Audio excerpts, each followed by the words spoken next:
All right, it's time to talk Indianapolis Colts football. The NFL Draft behind us. And, of course, training camp, unfortunately for us fans, still a couple of months away. But we have time to talk Colts football. And for the second time, and I'm hoping we're making a habit of this, we're being joined by Kent Sterling. Kent, thanks for taking the time to do this today. Absolutely. My pleasure, Greg. Thanks for having me. And I see you're on the road. And being in Indianapolis, I know you said you're on your way somewhere. So does that mean you're potentially on your way to the Indianapolis Motor Speedway? I am on my way to the Indianapolis Motor Speedway for the first practice prior to the 107th running at the Indy 500. Just came from the Colts complex, probably 3 blocks away from there, where we talked to Gardner Minshew and Reggie Wayne and Dio Odangbo. They do a really good job of keeping guys kind of coming out and talking to us. And so I spend a lot of time at both places this month. That's awesome. I appreciate that. How long's the drive? Between the two places, it's about 10 minutes. Wow. It's very quick. That's awesome. All right. So you're going to probably go over there, I would think, a bunch of times, because Eric Smith, who does our coverage for the Indy Series and NASCAR, we did a show, a couple of shows already from the track. And he said that, he says he's probably going to be doing at least another 5 or 6 shows. He's just going to be out there all the time. Nice. I'll look for him. I'll introduce myself. I will tell him are you going to have that sweater on? No, I'm taking the sweater off. It was kind of chilly this morning, so I dressed for it. I'm taking the sweater. I won't do it on the show, but the sweater's coming off. The jeans are coming off. I'm putting on shorts. I tend to do it as I drive, so if you hear about any kind of a pile-up on Lafayette Road in Indianapolis, let's just assume it was me trying to figure out how to get my shorts on or off, and it's just going to be a mess. I have this Colts logo I'll just post up there so people will see it. It's almost like, pardon the interruption kind of deal. Stay tuned. But no, all right, so I know you're real busy. That's the gist of it. Let's talk about, because there's 12 picks to talk about. We'll try to get through as many of these as we can. But what I really liked about it, about the draft for the Colts, is the fact that we talked about what their primary needs would be, and it pretty much matched up. We talked about, obviously, the quarterback, defensive backfield. They go after Brent with a corner in the second round. The offensive line, they're able to take one in the 4th round, and even another wide receiver in the 3rd round, which was talked about. The only one, though, that was like the position that I'm wondering, and I know they did use a pick in the 4th round. I'll let you pronounce his name. But that was the... Tommy. We call him Tommy. Tommy. That's all we know. Wow. Yep. I like that. I wonder where they got that from. They call him Tommy. Okay, Tommy. So Tommy was maybe the only player that could fit this role, but that was the only position was edge rusher. I was a little bit surprised he did not add maybe more in the edge rush department. But other than that, a lot of what they did seem predictable, and that's usually a good thing. Yeah, they went after. I thought they went a little more athletic this time around. They still took Juju Brents, who's a 4.53 40 guy, and that's not the kind of recoverability that a lot of people tend to like out of a cornerback. But everybody else was really pretty fast, and Tommy, a sub 4.5 40 for a defensive tackle. That's quite something. We talked to Reggie Wayne just a few minutes ago and really spent some time digging a little bit deeper into the Josh Downs, the wide receiver that they took, who's kind of a slot. And he says at the Combine, Reggie said that he had Josh Downs graded as the best receiver in the draft at the Combine. And so they were very, very happy to be able to get him with a 3rd-round pick. And Reggie kind of stood on the table and said, hey, this is our guy. This wound up being, and then you talk about the toolsiness of a guy like Anthony Richardson. This was a very toolsy draft for the Colts. And Chris Ballard is generally a toolsy guy. And he'll miss some, he'll hit some. But when he hits, generally you get pretty good return on investment. All right, let's start at the top. Of course, Richardson, there was, and we this was high on our list of topics before the draft. And it's interesting how there were a lot of people who thought, okay, Colts are going to grab a quarterback, so it's probably going to be Levis or Richardson. Richardson, Levis, back and forth. And so Richardson goes to the Colts, and Levis doesn't even get drafted until the second round. It just shows you how funny that could be and how fickle the draft can be. But how surprised were you, first of all, that Levis dropped? And second of all, what did you think when they drafted Richardson? And what was your final kind of, like, if you had to choose, like just before the draft, seconds before, what did you think they were going to do? Did you think it was going to be Richardson? I thought all along it was going to be Richardson. And said that it should be. He's got the highest ceiling of anybody in the draft, and you win championships with high ceiling guys, not low floor guys. And they went high ceiling. That's generally not what Chris Ballard does. Chris Ballard likes a manageable floor.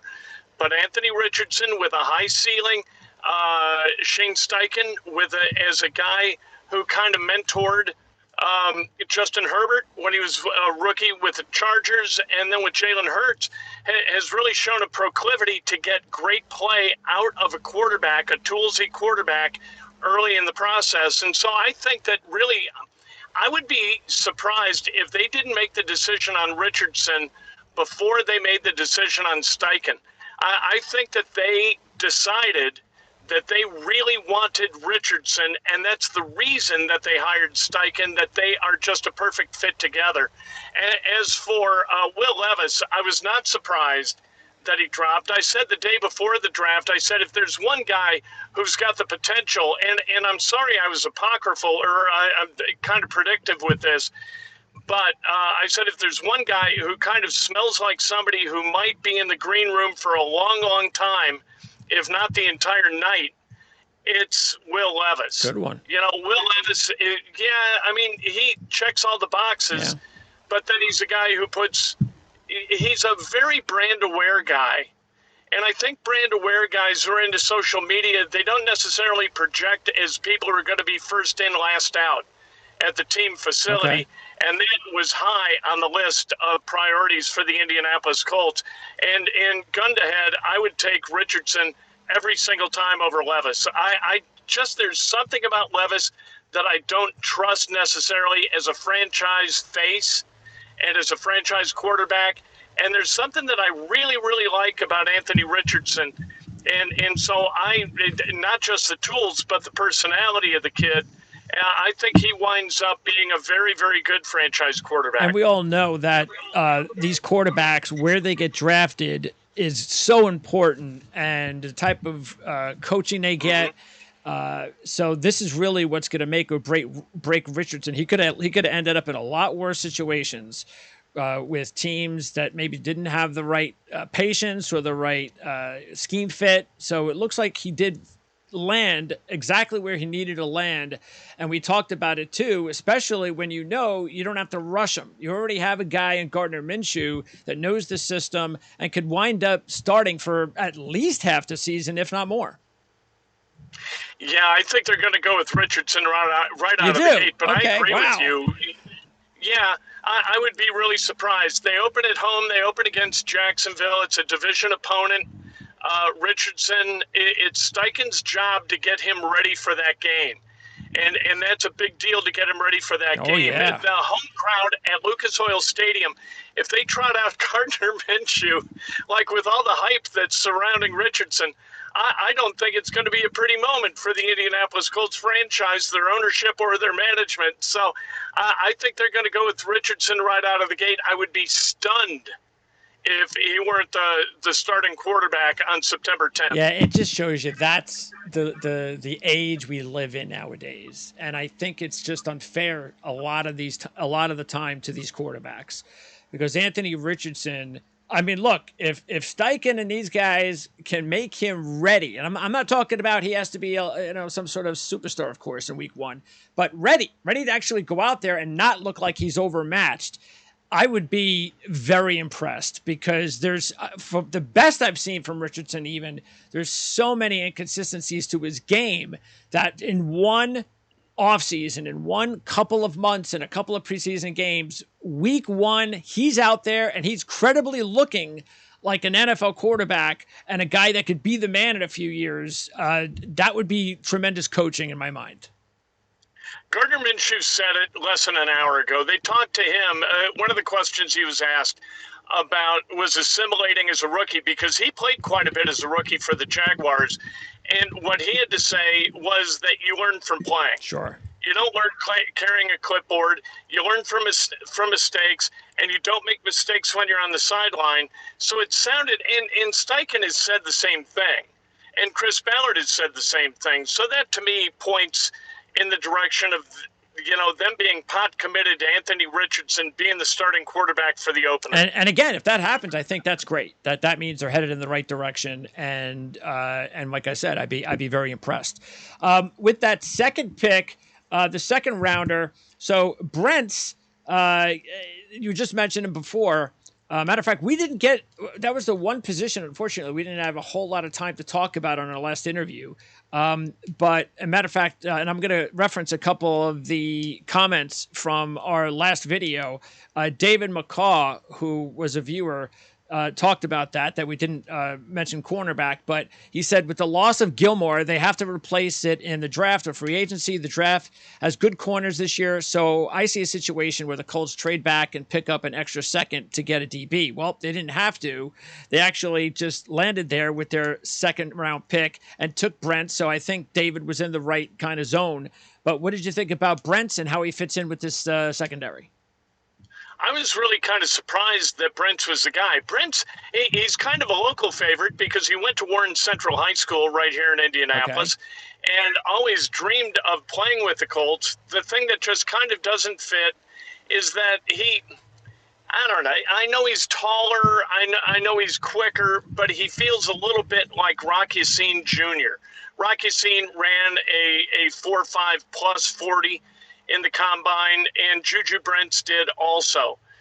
It's really hard as a rookie to make mistakes and make up the ground after you make the mistakes without being really, really fast. And so one of the things that I'm looking for in camp, how quickly Ron Miles, the DB's coach, cornerbacks coach, is going to be able to get to Juju Brents and get him coached up. I think that's almost as important as Shane Steichen getting in the head of Anthony Richardson and getting him productive. But I think also, and again, Chris Ballard does not draft exceptions very often. He likes tall, rangy cornerbacks, long cornerbacks, and he got two of them. Brent is really tall.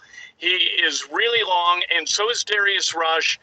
And so I think one of those two guys at least is going to wind up starting. And the way the people, whether it's Chris Ballard or Steichen or Gus Bradley, the defensive coordinator for the Colts, the way they talk about Isaiah Rodgers, who played some good cornerback last year for the Colts, the way they talk about him, it wouldn't surprise me to see those two rookies start at bookend corners and then have Kenny Moore as kind of that slot corner. That wouldn't surprise me at all. And I like Darius Rush. I think Darius Rush is terrific. Keely Ringo was a guy that I kind of championed in the second round, and hell, he dropped in the fourth round. So what do I know? But Brents was a guy, because of that 4.53 40, I really – he didn't catch my eye in the way that I would like a starting cornerback to catch my eye, especially as a rookie. The thing with Rush, and I'm glad you brought him up now because of the fact that, look, I understand he had the ACL injury, and everybody knew that going in, but our lads still rated Rush as a second-round talent, even after the ACL injury. So for the Colts to get Rush in round 5, that had to be huge for them. Yeah, I think it's a big deal, and I think it makes sense. And sometimes, it happens about every other year. Chris Ballard always says you let the board talk to you, you let the board come to you, and sometimes it works and sometimes it doesn't. And Chris Ballard likes to trade back much more often than he likes to trade up. He doesn't take control of the board. He kind of lets the board control the draft. Otherwise, why put the board together? Yeah, right. And I totally get that, right? You've got all these scouts. You can't go just haywire on draft night and start drafting guys because you got a hunch. And so getting a guy like Rush to fall to you in the 5th, I think is really a big deal. That was a surprise, and I think that is a huge component to whether this draft is going to be seen as a success or not. And let's also not forget the other tall corner that they drafted, Jaylon Jones, because they got him in the 7th round, And our lad said this guy could have been drafted as high as the 5th round. So that's 3 corners, 2 that were drafted later than they were supposed to. So the Colts got him in perfect position. And also they added Daniel Scott, the safety, in round 5. So that's 4 defensive backs to that secondary. And, the safety position is really odd with the Colts. They really don't have anybody that you can point to and say, boy, this person is going to be a mainstay at the safety spot. They let Rodney McLeod leave via free agency. Rodney's a little bit long in the tooth, been in the league since 2012. But you know what? They have some belief in Nick Cross and what's going on this offseason with Nick Cross. They feel good about him. They feel good about Julian Blackmon if he can stay healthy. And so you've kind of got guys back there, but none have distanced themselves from one another.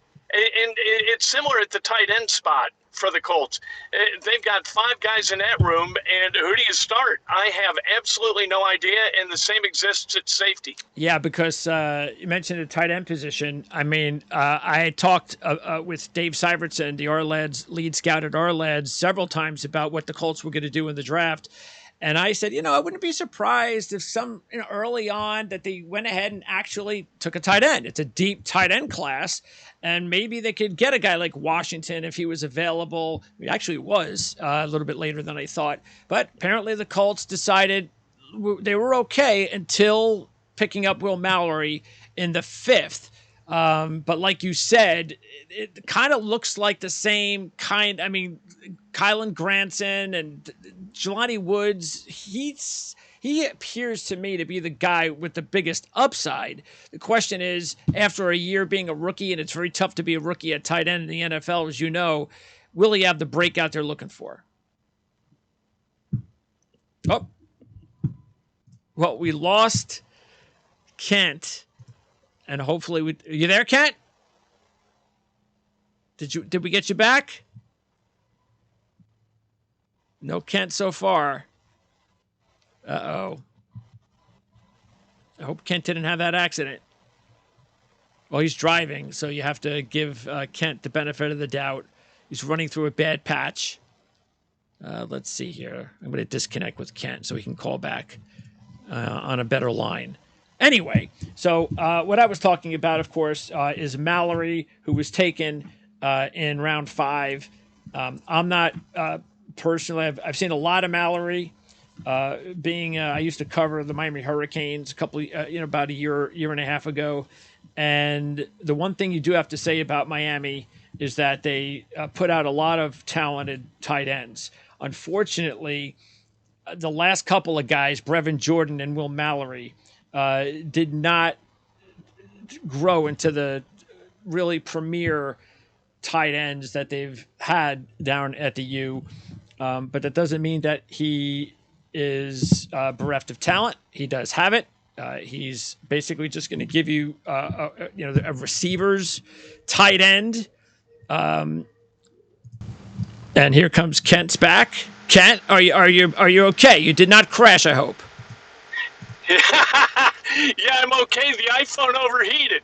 I've got the air conditioning on. It overheated, so I had to cool it down so I could use it again. No. I apologize for that. No, that's okay. I was doing my best to talk about Will Mallory and the pick at tight end, and whether or not that's just another tight end that you were talking about that is added to the mix, but not necessarily somebody that's going to wow you.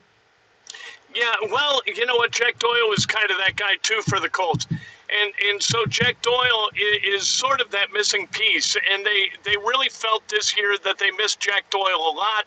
They missed his ability to block as well as catch. They've got some receivers who have trouble blocking. They have a blocker who has trouble receiving. And I think that they really hope that Will Mallory is going to be the kind of guy who can do both, a jack of all trades. I don't know if you win with that, but I think it's a noble sort of goal to have for the Colts. And Will Mallory's got some deep ties to Indiana. His dad, Bill Mallory, or his granddad, was the head coach for Indiana football for years, and really the last great coach that they had. And so his tentacles, his roots back to Indiana are pretty good, and his football roots are very deep, and they really like that kind of thing, the Colts do. By the way, Josh Downs, speaking of wide receivers, would you be surprised, or are you expecting him to be the number one slot receiver week one? Oh, yeah, for sure. I don't know who else it would be. And they've drafted him for that, and they want him for that.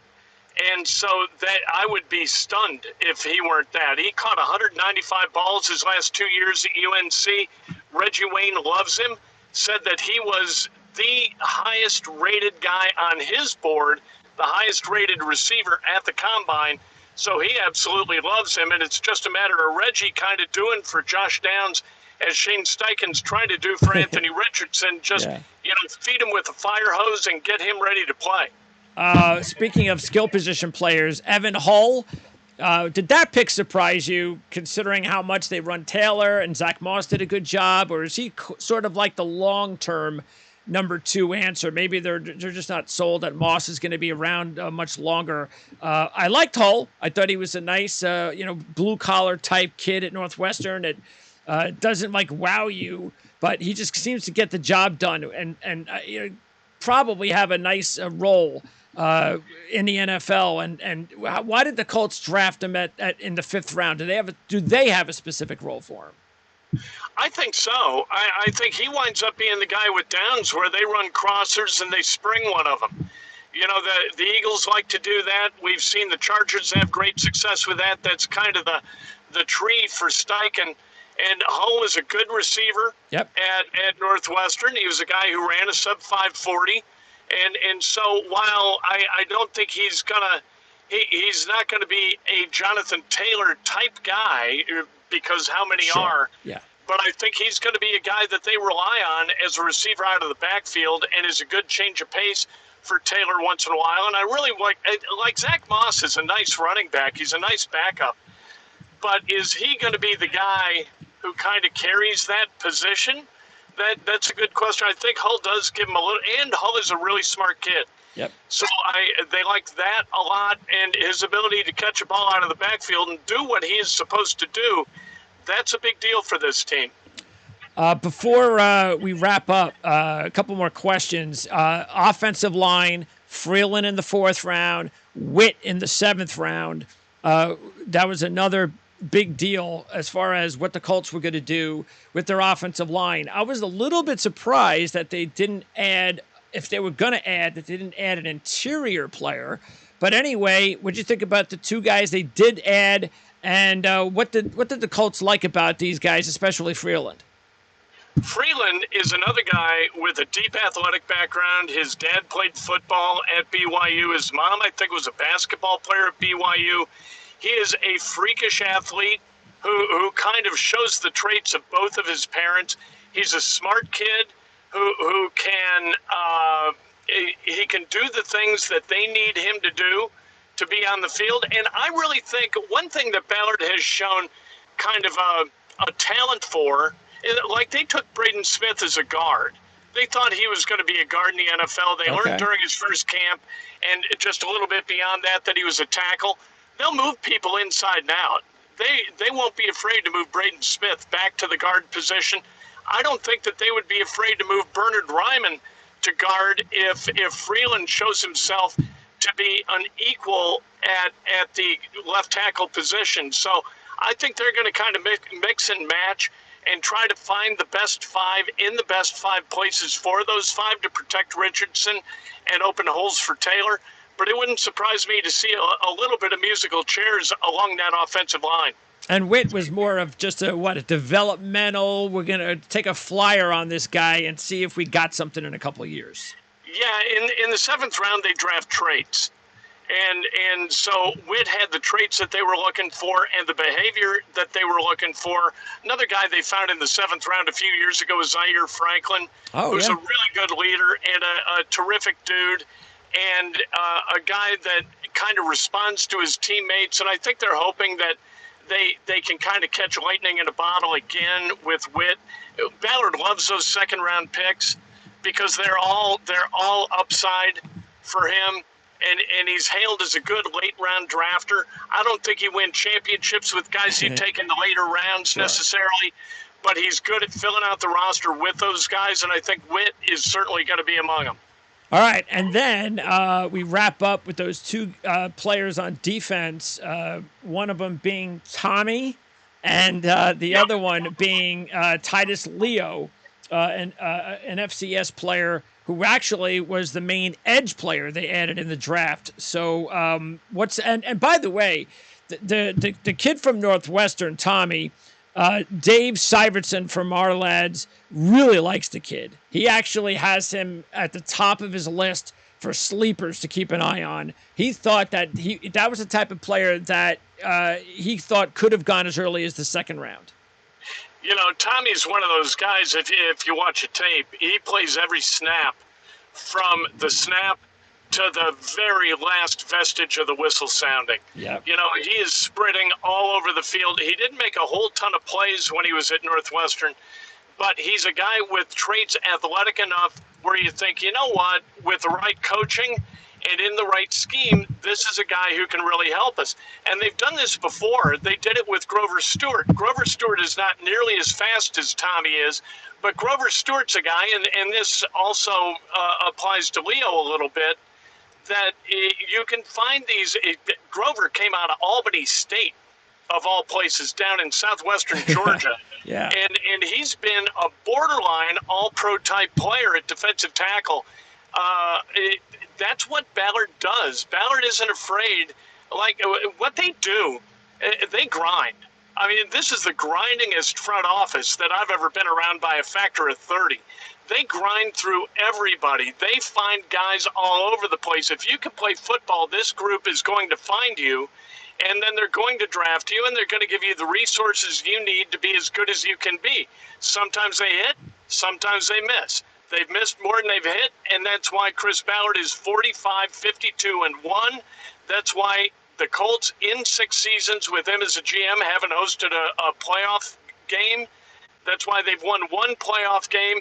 But maybe this is the draft where they get a little bit of luck and they find some guys later in the draft who can really not just fill out the back end of the roster and not be depth pieces, but might be able to get on the field and really do some damage. Yeah, it's really something how things have changed so fast there, because just a couple of years ago, everything was still being looked at as, you know, the sky's bright.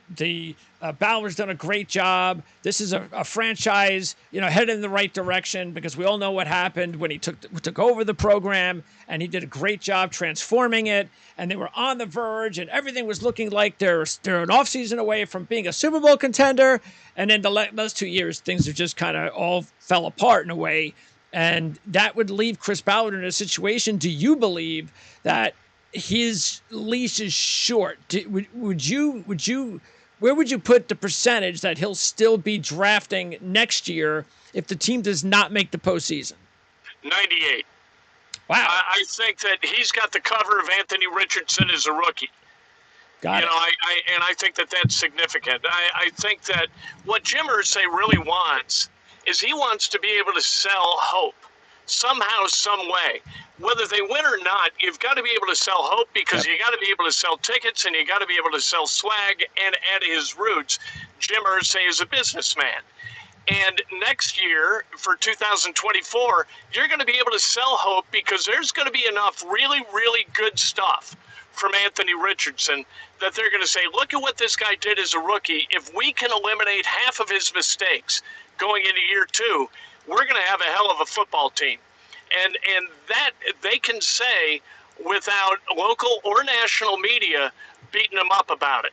And so that's the important thing. I think that that's like the priority for Jim Irsay. And then if they do win, you know what? Then Ballard's a hero anyway. Sure. But I think that Ballard's going to be the GM this year and next year, because he's got the cover of Steichen in his first year, Richardson in his rookie year. He's going to see Downs do some good things if he, hopefully stays healthy. We always have that caveat. And then Jonathan Taylor, if he's healthy, this becomes a different football team. Yeah, that is going to be a dangerous backfield, Anthony Richardson and Jonathan Taylor. So, and I'm not necessarily in year one talking about Anthony Richardson's arm. So that is going to be, that's going to be awfully dangerous for defenses to have to cover both of those guys in the backfield. Before I let you go, it sounds like to me that the Colts fans, the majority of them were for this draft, that they liked it. And of course, Anthony Richardson's at the top of that. Would that be the case? Oh, yeah. Yeah, I think, you know what, we'll talk ourselves into anything here. Indianapolis is a terrific city with a bunch of optimistic people living in it. And so, you know, when the inside's high, people really get excited. And people here remember 25 years ago when Bill Polian drafted Peyton Manning with the number 1 overall pick. He went 3-13 that first year. And so we're going to kind of wrap our minds around that, not set expectations too high.